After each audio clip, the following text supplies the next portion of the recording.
우리의 감정에 대해서 조금 나누어 보려고 합니다. 감정. 오늘 메시지는 조금 너그러운 마음으로 들어주시기를 부탁드리겠습니다. 왜냐하면 기존의 생각과는 좀 색다를 수 있는 이런 말씀이 될지도 모르겠습니다. 우리의 감정은 보통 긍정적인 감정과 부정적 감정으로 대별되겠는데요. 우리가 대개 원하는 감정은 긍정적 감정이겠죠. 즐겁고 또 기쁘고 좋고 잘 될 거라는 생각이 들고 충분히 극복할 수 있을 것 같고 또 성공할 것 같고 앞으로 더 나아질 것 같고 그리고 지금의 문제들은 가볍게 지나갈 수 있을 것 같고 또 사람들과의 관계는 발전해 나갈 것만 같은 그런 기분들, 긍정적 감정이죠. 때때로 우리는 아무런 근거 없이 근거 없는 낙천적인 그 감정에 빠지기도 합니다. 그래서 아무런 문제가 없는 듯이 평안을 누리기도 하고 또 달콤한 잠에 빠지기도 합니다. 곰곰이 생각을 해보면 합리적 이유 없이 우리의 감정 안에서 일어나고 있는 이러한 경험을 우리는 합니다. 이런 긍정적이고 좋은 감정들은 하나님이 우리에게 주시는 일종의 선물들이라는 생각이 듭니다. 이와는 반대로 우리가 살아가는 과정에서 부정적 감정들을 경험하게 됩니다. 막연하게 불안한 감정이 느껴집니다. 뭔가 잘 안 될 것 같은 생각이 들어옵니다. 결과가 좋지 않을 것 같은 느낌이 옵니다. 이번에도 안 될 것 같은 생각 또는 아무도 내 곁에는 없다고 하는 그런 외로움과 고독감 같은 것이 우리에게 찾아오기도 합니다. 내 삶에는 행복했던 적이 한 번도 없었던 것 같은 그런 생각이 들기도 합니다.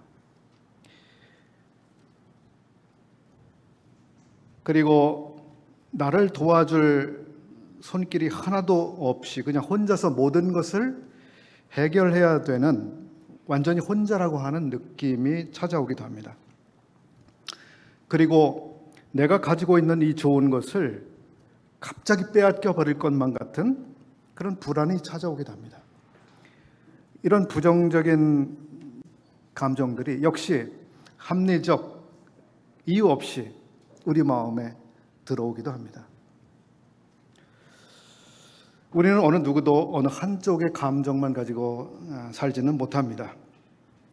빈도의 차이가 있겠습니다만 누구나 낙천적이고 또 고요히 찾아오는 기쁨에 우리가 젖기도 합니다만 반대로 왠지 고독하고 또 잔잔한 슬픔이 우리 마음에 찾아와서 눈물을 흘리게 되는 이런 경험을 하게도 됩니다. 우리의 불안스럽고 그리고 불길하고 불안정한 이런 감정들을 위로하기 위해서 사람들은 괜찮아, 잘 될 거야 이런 노래를 불러주기도 하고요. 이 또한 지나갈 거야, 금방 지나갈 거야 이렇게 위로를 건네기도 합니다.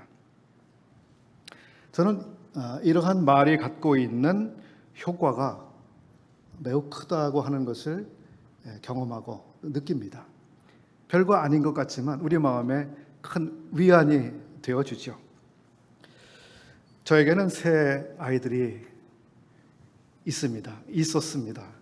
한 명은 아직 아이입니다. 그런데 이 아이들이 3살, 4살, 7살 뭐 10살 이전에 어린 아이들이었을 때에 제가 직장에서 퇴근을 하고 집에 가면 몸도 지치고 마음도 지치고 힘들고 피곤한 상태가 되죠. 그때 현관까지 아이들이 뛰쳐나와서 노래를 불러줍니다. 무슨 노래를 불러줄까요? 딩동댕 초인종 소리에 뭐 이렇게 시작되는 노래가 있습니다. 얼른 문을 열었더니 그토록 기다리던 아빠가 문 앞에 서 계셨죠. 너무나 반가워 웃으며 아빠 하고 불렀는데 어쩐지 오늘 아빠의 얼굴이 우울해 보이네요. 너무나 우울해 보이네요. 무슨 일이 생겼나요? 무슨 걱정 있나요? 마음대로 안 되는 일 오늘 있었나요? 아빠 힘내세요. 우리가 있잖아요. 아빠 힘내세요. 우리가 있어요. 이런 노래를 아이들이 불러주죠. 아이들이 있는 아빠들은 행복합니다. 저는 그 시기를 벗어났습니다. 더 이상 그런 노래를 아무도 불러주지 않습니다. 저는 이 노래가 바카스 음료처럼 아빠들의 마음에 적잖은 위로를 준다고 생각해 왔습니다. 그런 나이를 먹어가면서 이 노래에 대한 저의 생각은 이 노래가 피로회복용 바카스라고 하기보다는 통증에 사용되는 진통제에 가깝다는 사실을 발견했습니다. 사실 아이들이 우리가 있잖아요 라고 이렇게 노래할 때 아이들이 아빠를 위해서 아빠의 직장 일을 도와줄 수 있는 것도 아니고 아빠의 근심을 덜어줄 수 있는 힘이나 또 삶의 문제를 함께 풀어갈 능력이 아이들에게는 하나도 없습니다. 그죠? 우리가 있잖아요 라고 하는 게 무슨 실제적인 그 도움이나 힘이 되는 것입니까? 그냥 응원해 주는 거죠. 그럼에도 불구하고 효과가 있습니다. 우리 삶의 현장에서 거친 말들을 듣게 되고 정말 막말을 듣기도 하고요. 그래서 마음에 여기저기가 얻어맞고 여기로 치이고 저기로 치이면서 아프죠. 이럴 때 진통제가 필요합니다. 아빠들에게, 엄마들에게. 그런데요, 진통제는 진통제이지 치료제는 아닙니다. 진통제는 일정한 시간 동안 통증을 덜 느끼게 해주거나 통증을 아주 현저하게 감소하게 해주죠. 그래서 통증을 조절하는 효과는 있지만 부상당한 아픈 곳을 치료해주는 효과는 가지고 있지 않습니다. 아이들의 이러한 노래 또 사람들의 위로의 말들은 사실 치료제는 아닙니다. 그렇죠? 뭘 치료해주는 힘이 있는 것은 아닙니다. 그러나 좋은 진통제라는 생각이 듭니다. 이런 진통제는 하나님께서 우리 사람들이 서로 간에 사용할 수 있도록 주신 좋은 선물이 아닌가 생각이 됩니다. 여러분 진통제를 많이 사용하시죠? 저는 매일 사용합니다. 커피를 몇 잔씩 마셔가면서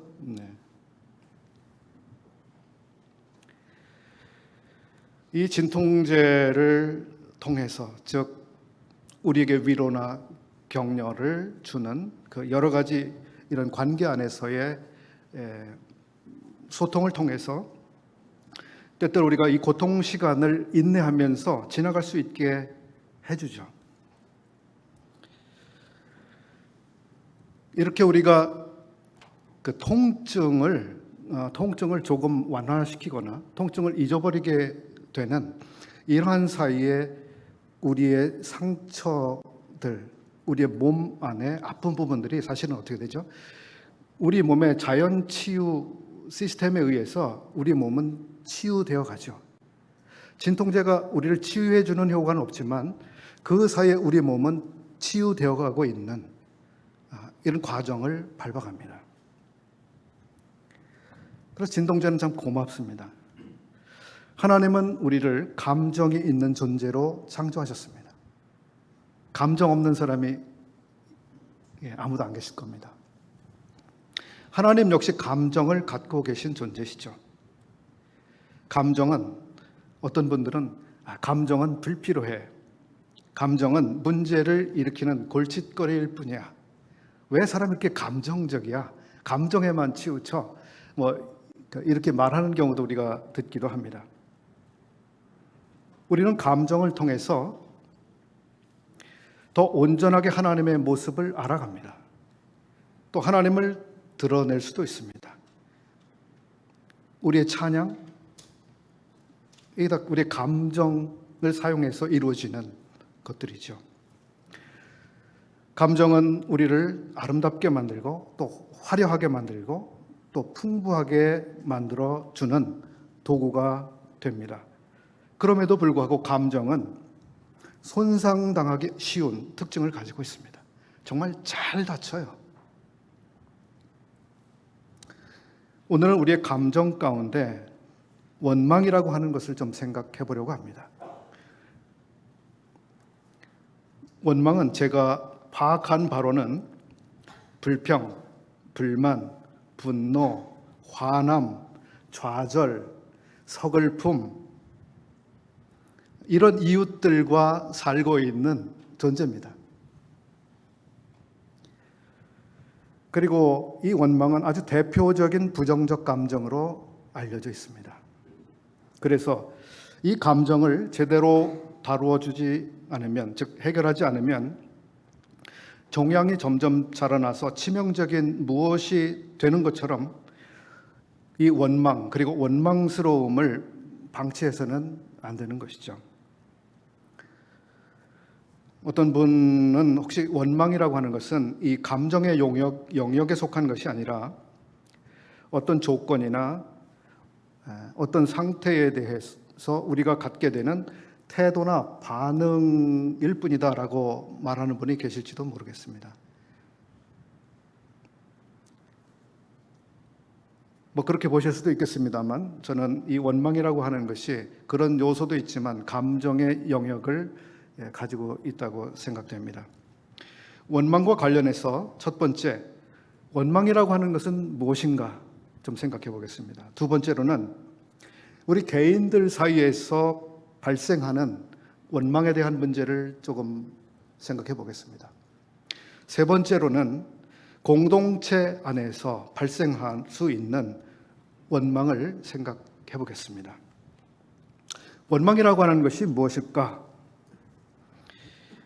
이 단어를 여러분들께서 들으시면 무엇이 가장 먼저 떠오르십니까? 원망. 그건 죄야. 하면 안 되는 거야. 우선 그 생각 들지 않으십니까? 저도 보편적으로 우선 다가오는 생각이 그렇습니다. 좋은 것은 아니다. 원망.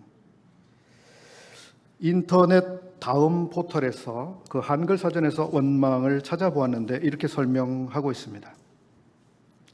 원망은 어떤 사람이나 다른 사람이나 대상을 못마땅하게 여겨 탓하거나 불평을 품고 미워하는 것이다. 이렇게 설명하고 있습니다. 영어 사전에서는 불평이라고 하는 단어, 그러지라고, 영어 단어 그러지예요.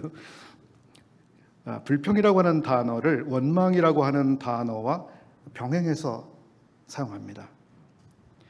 그래서인지 우리말 성경에는 원망이라고 번역되어 있는 이 단어가 영어 성경 그리고 히브리어나 헬라어에서는 때때로 송사한다, 다툰다, 혐의가 있다, 수군거린다 등등의 다양한 단어로 표현되고 있습니다. 따라서 원망이라고 하는 단어는 꼭 원망이라고 하는 그 단어가 쓰이지 않았더라도 불평하고 투덜거리고 누군가를 법에 호소해서 고소하고 싶은 마음이 일어나고 자기의 정당함을 다투고 싶은 이런 마음을 담고 있습니다. 이 단어가 성경에서 어떻게 쓰였는지 몇 군만 제가 찾아서 읽어드리겠습니다. 레위기 19장 18절 말씀. 원수를 갚지 말며 동포를 원망하지 말며 내 이웃을 사랑하기를. 여기 원망한다라고 하는 단어가 쓰여졌는데요. 이 히브리어 단어는 화낸다라고 하는 의미를 가지고 있습니다. 즉 동포에게 화내지 말며라고 하는 것입니다.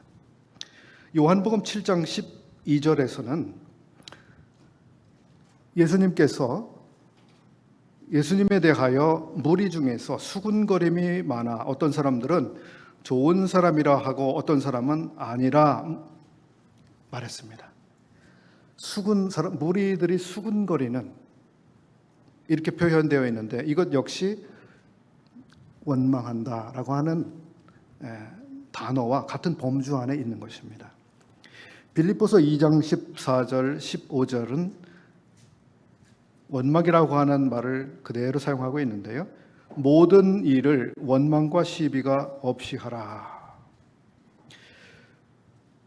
베드로전서 4장 8절 9절 말씀도 읽어드리겠습니다. 무엇보다도 뜨겁게 서로 사랑할지니 사랑은 허다한 죄를 덮느니라. 서로 대접하기를 원망 없이 하고. 여기서 원망 없이 하라고 했는데 이 단어의 헬라어는 불평한다라고 하는 뜻을 가지고 있는 말입니다. 즉 불평하는 마음 없이 서로를 대접해야 된다 하는 것입니다. 야고보서 5장 9절에서는 이렇게 사용되고 있습니다. 형제들아 서로 원망하지 말라. 그리하여야 심판을 면하리라. 여기서 원망하지 말라 그랬는데 역시 불평한다라고 하는 의미를 가지고 있습니다. 자, 그래서 우리가 원망이라고 하는 말이 조금 다른 표현을 가지고 있지만 어느 일정한 범주 안에서 의미가 서로 통용되고 있는 개념들이 있습니다. 원망과 관련해서 우리는 성경 안에서 일종의 원망의 역사를 조금 생각해 볼 수 있는데요. 가장 먼저 떠오르고 있는 것은 이스라엘의 광야 여정 가운데입니다. 우리말 성경 개역 개정역 성경에서 원망이라고 하는 단어를 검색해 보면 37곳이 나옵니다. 이 37곳 가운데 22곳이 이스라엘의 광야 여정에서 발생했습니다. 즉 원망이라고 하는 이것은 이스라엘의 광야 여정에서 아주 특징적으로 나오고 있는 것인데요. 이스라엘의 광야 역사는 원망의 역사라고 말씀드려도 과언이 아닐 것 같습니다. 이렇게 광야에서 하나님을 원망하거나 또 하나님의 지도자로 세우신 모세 혹은 아론을 원망한 그 일 때문에 이스라엘 무리는 광야에서 소멸되고 말았습니다. 완전히 사라졌습니다. 이스라엘이 가나안에 들어가지 못한 것은 무엇 때문에 못 들어갔죠? 저희들이 믿지 아니했기 때문에, 순종하지 아니했기 때문에 들어가지 못했습니다. 근데 또 뒤집어서 이스라엘이 광야에서 엎드러진 것은 무엇 때문입니까? 원망 때문이었습니다. 우리의 불순종의 문제, 우리의 원망의 문제는 하나를 못하게 하는 것이고 하나를 완전히 소멸시키는 것으로 작용이 됐습니다. 민수기 14장 27절에 있는 말씀을 읽어보겠습니다. 나를 원망하는 이 악한 회중에게 내가 어느 때까지 참으랴. 이스라엘 자손이 나를 향하여 원망하는 바 그 원망하는 말을 내가 들었노라. 29절 너희 시체가 이 광야에 엎드러질 것이라. 너희가 사로잡히겠다고 말하던 너희의 유아들은 내가 인도하여 드리리니 그들은 너희가 싫어하던 땅을 보려니와 너희의 시체는 이 광야에 엎드러질 것이요. 원망이 가지고 있는 이 파괴적인 결과를 우리가 보고 있습니다. 하나님 앞에서 하나님을 향하여 원망한다고 하는 것은 참 나쁜 겁니다. 고린도전서 10장 10절에서는 그래서 이 역사에 대해서 이렇게 말씀해주고 있습니다. 그들 가운데 어떤 사람들이 원망하다가 멸망시키는 자에게 멸망하였나니 너희는 그들과 같이 원망하지 말라. 그들에게 일어난 이런 일은 본보기가 되고 또한 말세를 만난 우리를 깨우치기 위하여 기록되었느니라. 원망을 사소하고 가볍게 취급할 일이 아니죠. 한 세대가 그냥 소멸이 되는 결과를 가져왔습니다. 두 번째로 우리는 개인들 사이에서 발생할 수 있는 혹은 발생하는 원망에 대해서 생각을 해보겠습니다. 우리는 이스라엘의 역사를 통해서 그리고 그 역사에 대한 가르침 가운데 원망이야말로 우리에 대한 하나님의 좋으시고 복되신 계획을 방해하고 좌절시키는 이 치명적인 것이라고 하는 것을 우리가 보았습니다. 우리는 욥처럼 하나님을 원망하는 대신에 차라리 입을 다무는 훈련을 많이 해야 합니다. 욥은 이렇게 이야기했습니다. 내가 모태에서 알몸으로 나와 싸운즉 또한 알몸이 그리로 돌아가올지라. 주신 이도 여호와시요 거두신 이도 여호와시니 여호와의 이름이 찬송을 받으실지어다 하고 이 모든 일에 욥이 범죄하지 아니하고 하나님을 향하여 원망하지 아니하니라. 여러분, 하나님을 향해서 뭔가 투덜대고 싶고 원망하고 싶고 하나님을 비난하고 싶은 그런 감정을 혹시 가지고 계십니까?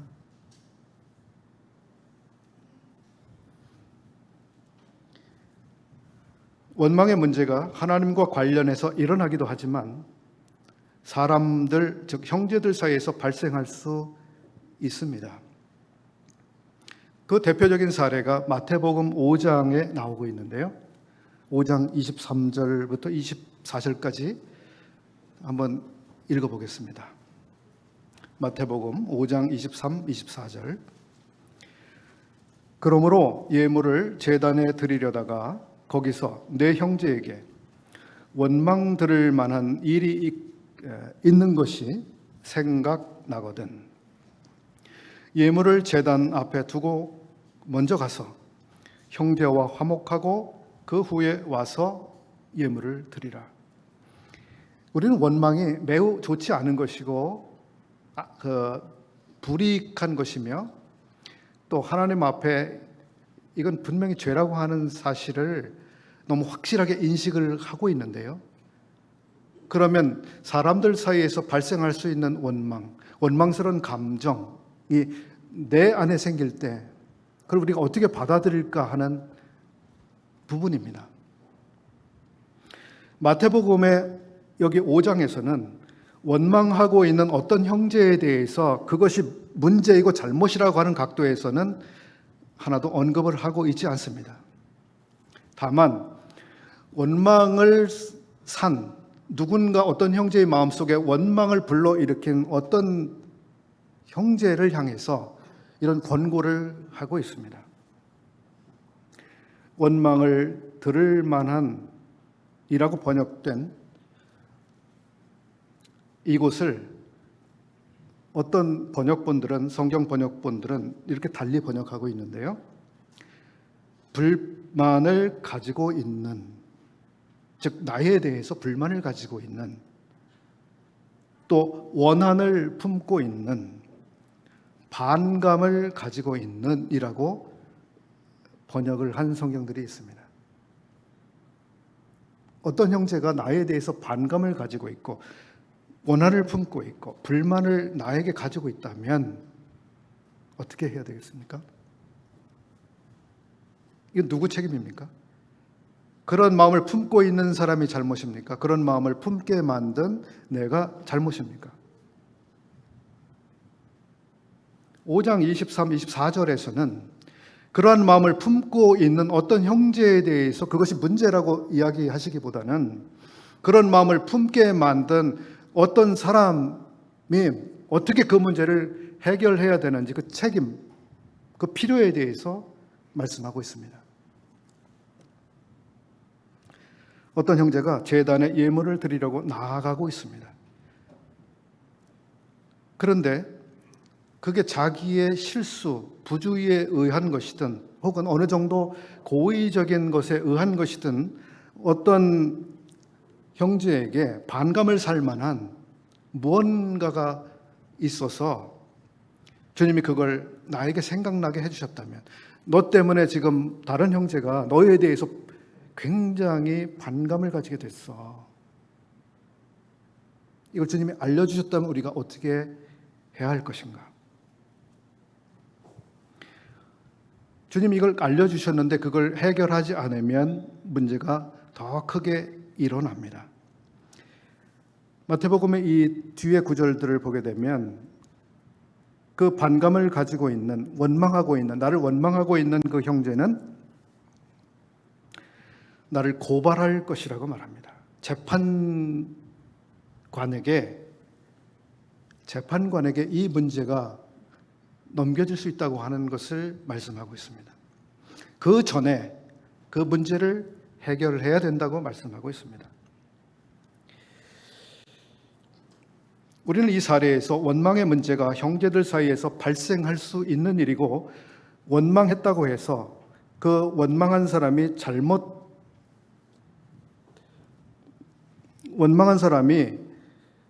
더 잘못되는 쪽으로 일이 진행되는 것은 아닙니다. 원망을 하도록 제공한 사람에게서 문제가 더 깊어지게 되는 것이죠. 때때로 저는 약간 이해하기 힘든 경우들이 우리의 믿음 안에 있는 사람들 사이에 발생하는 것을 관찰할 수 있었습니다. 누군가의 명예를 실추시키고 모멸감을 느끼게 하는 당사자에게 피해자가 그러한 자기의 불편한 감정이나 마음의 어려움을 호소했을 때에 그 피해자에게 화해를 요청하는 대신에 그 정도도 이해를 못해? 다들 그 정도는 하지 않아?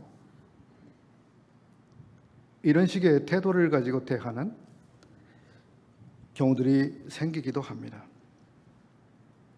주님께서는 우리들 중 어떤 분의 마음에 어느 형제로부터 원망 들을 만한 어떤 일이 생각나게 주님이 그렇게 하신다면 우리가 그걸 꼭 찾아내야 되는 건 아니지만, 주님이 우리 마음에 그걸 떠오르게 해주신다면 우리는 그걸 덮어둘 일이 아니라고 하는 이것을 본문이 가르치고 있는 것입니다. 우리는 사과하고 화해를 도모하라고 주님이 생각나게 하신 거죠. 형제들 사이에 발생할 수 있는 원망의 다른 사례가 야고보서에 나오고 있습니다. 야고보서 5장 9절인데요. 마태복음에서 본 바는 일방이 다른 상대방을 향해서 원망이 일어나게끔 한 일에 대해서 다루고 있고, 야고보서 5장 9절에서는 이런 사례입니다. 형제들아 서로 원망하지 말라. 그리하여야 심판을 면하리라. 보라, 심판주가 문 밖에 서 계시니라. 여기에는 서로 원망하지 말라라고 말씀하고 있습니다. A라고 하는 형제와 B라고 하는 형제 사이에 뭔가 서로 간에 이 감정의 문제가 생겼습니다. 서로 간에 불편한 문제, 서로 간에 뭔가 불평거리가 존재하고 있습니다. 그래서 때로는 투덜거렸겠지요.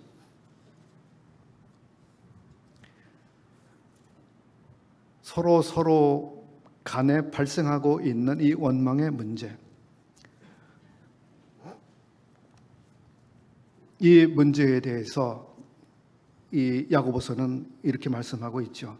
서로 원망하지 말라. 원망을 그쳐야 한다고 하는 것입니다. 상대방이 그치면 나도 그치겠습니다. 이렇게 해야 될까요? 저 사람도 문제가 많은데요. 저 사람이 더 심각한데요. 우리가 언제까지 그러고 있겠습니까?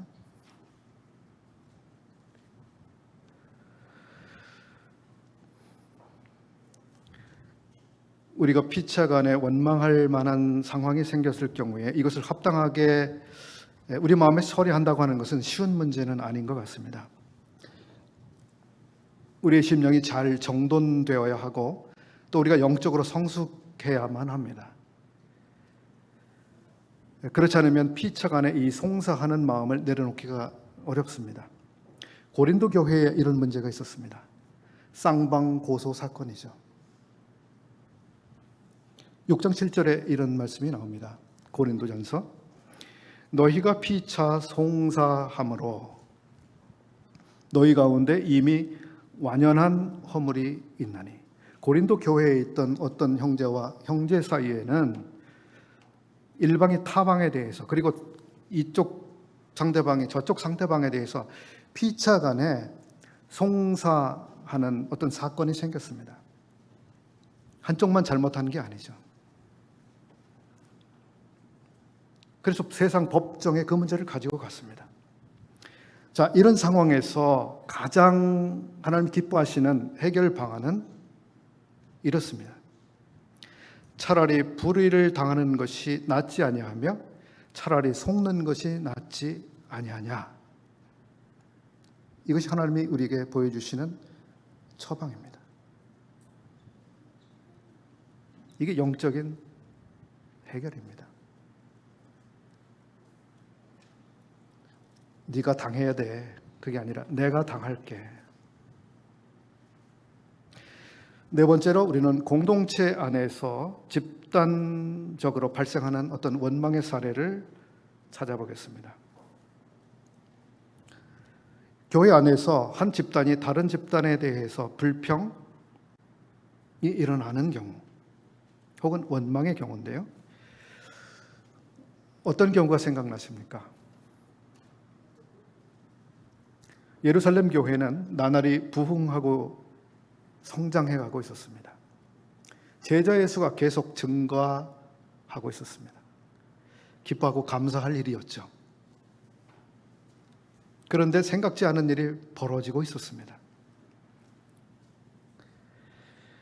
건강한 교회 그리고 성령에 충만했던 그 예루살렘 교회, 계속 성장하고 발전하는 그 교회에 문제가 찾아왔습니다. 여러분, 교회가 잘 성장하고 계속 발전한다고 해서 그 교회에 문제가 없는 것이 아니죠. 우리가 생각지 않은 문제들이 일어납니다. 문제는 그 문제들을 어떻게 우리가 인식하고 어떻게 그걸 지혜롭게 해결하느냐일 텐데요. 사도행전 6장 1절 말씀을 읽어보겠습니다. 그때의 제자가 더 많아졌는데 increasing, 계속 증가하고 있었습니다. 교회가 계속 성장하고 부흥하고 점점 많아지고 그랬는데 헬라파 유대인들이 자기의 과부들이 매일의 구제에 빠짐으로, 즉 소외됨으로 히브리파 사람을 원망하니, 이런 말씀이 나옵니다. 헬라파 유대인들이 본토 유대인들에 대한 이 불평이 생겨나기 시작했습니다. 소외감과 차별 대우 등의 감정이 생겨나고 불공정한 대우를 당하고 있다는 그런 여론이 일어나기 시작했습니다. 교회 안에서요. 그런 일이 일어나면 안 될 것 같잖아요. 왠지 성령이 충만한 교회인데요. 그런 일들이 일어나고 있었습니다. 교회 안에 긴장감이 조성됐습니다. 이 문제는 잘 처리를 해야 되는 문제였죠. 그때 사도들이 문제를 어떻게 처리를 하고자 했나요? 그분들은 원망하는 사람들의 목소리를 경청했습니다. 제가 생각하기로는 그렇습니다. 진지하게 들었습니다. 문제가 무엇인가? 문제가 어디에서 일어나고 있는가? 왜 원망을 하느냐고, 원망은 죄라고, 어떻게 교회에서 원망하는 일이 생기느냐고. 원망은 하나님 기뻐하시는 게 아니라고, 그렇게 사도들이 권위적으로 뭔가 불평하는 그 목소리들을 꽉 누르려고 하는 그런 것을 하지 않았습니다. 들었습니다.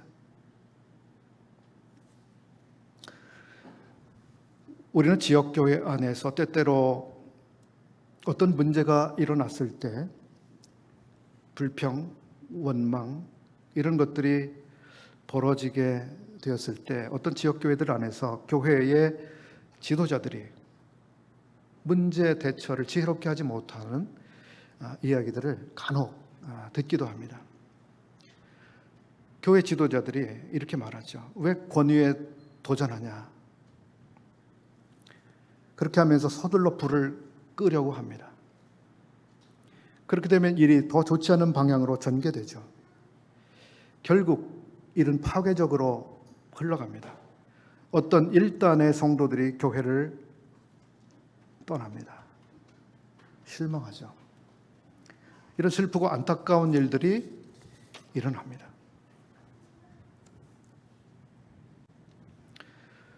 결론적인 말씀을 나누겠습니다. 오늘 저는 우리 성도님들과 함께 우리에게 생길 수 있는 이 부정적 감정들 가운데서 원망이라고 하는 것을 생각해 봤습니다. 우리가 사는 동안 개인과 개인 사이에서 불평을 살 만한 행동을 할 가능성을 가지고 우리는 살아갑니다. 아마 제가 가장 많이 그럴지도 모릅니다.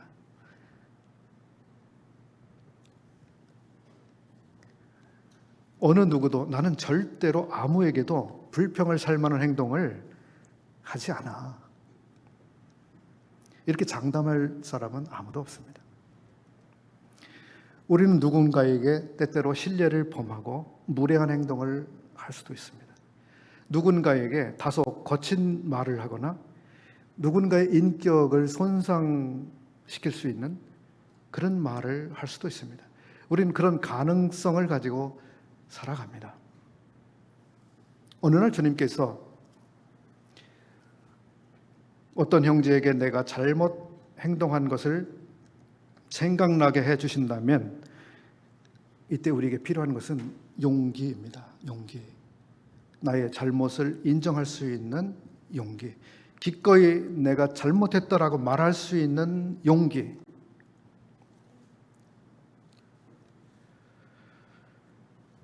우리에게 이런 용기가 대단히 많이 필요합니다.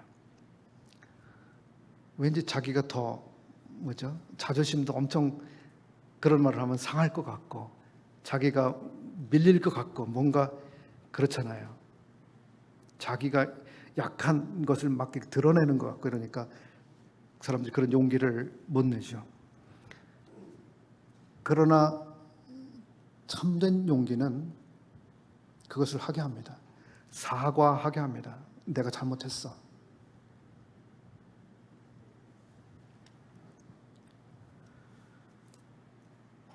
우리는 우리의 잘못을 인정하는 겸손을 계속해서 배워야 하고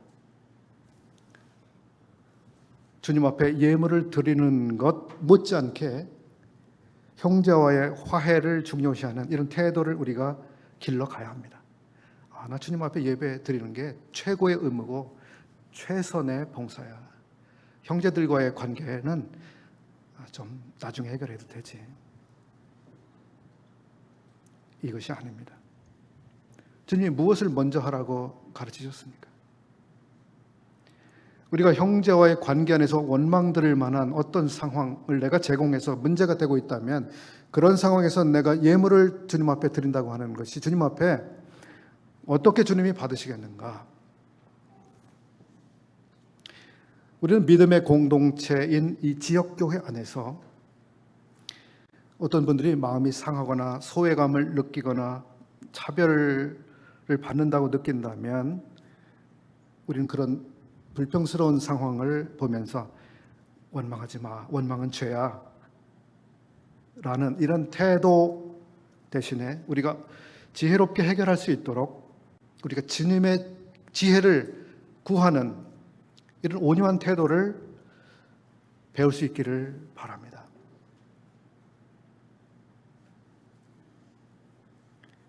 주님을 향해서 우리는 원망을 해서는 안 됩니다. 이건 명백합니다. 하나님을 원망한다고 하는 것은 하나님을 고소하는 것입니다. 그분의 지혜를 의심하는 것이며 그분의 선하심에 대해서 이의를 제기하는 겁니다. 하나님을 향해서 우리는 원망하는 것을 극히 조심해야 합니다. 지도자에 대한 원망은 어떻습니까? 광야에 있던 이스라엘 사람들에게 모세와 아론을 원망하고 비방하는 것은 하나님이 그것을 받지 않으셨죠. 왜냐하면 그것은 하나님 자신에 대한 도전과 불신으로 하나님이 여기신 것입니다. 아까 우리가 사도행전 6장 예루살렘 교회의 사례를 보았는데요. 거기 헬라파 유대인들이 그들 사이에서 히브리파 유대인들에 대한 원망이 일어났습니다. 그리고 원망한데 원망을 실제로 어느 정도는 표현이 되고 있었던 것 같습니다. 그런데 히브리파 형제들을 원망했습니다. 히브리파 사람들을 원망했습니다. 사도들을 원망했다라고 누가는 기록하고 있지 않습니다. 참 흥미롭습니다. 분명히 사도들은 그 모든 일들을 해결해야 되는 핵심적인 사람들입니다. 그렇죠? 그럼에도 불구하고 헬라파 유대인들은 사도들을 원망하거나 비난하고 있지는 않습니다. 이것이 누가가 사도행전에서 기록하고 있는 그런 흥미로운 것 가운데 하나인데요.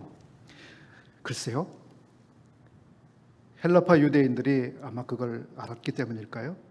사도들을 비난하는 것은 주님을 비난하는 것으로 주님이 여기신다고 그들이 생각했기 때문일까요? 명백하지는 않습니다만 아마도 그런 지혜 속에서 그러지 않았나 하는 생각을 해봅니다. 하나님이 세우신 지도력을 손상시키는 실수를 그들은 하지 않았습니다. 오늘 저는 우리 성도님들과 함께 우리 안에서 혹은 내 안에서 어떤 형제 안에서 원망이 일어날 때 혹은 우리 믿음의 공동체 안에서 원망이라고 하는 어떤 상황이 발생했을 때 우리가 어떻게 해야 되는지에 대해서 생각해 보았습니다.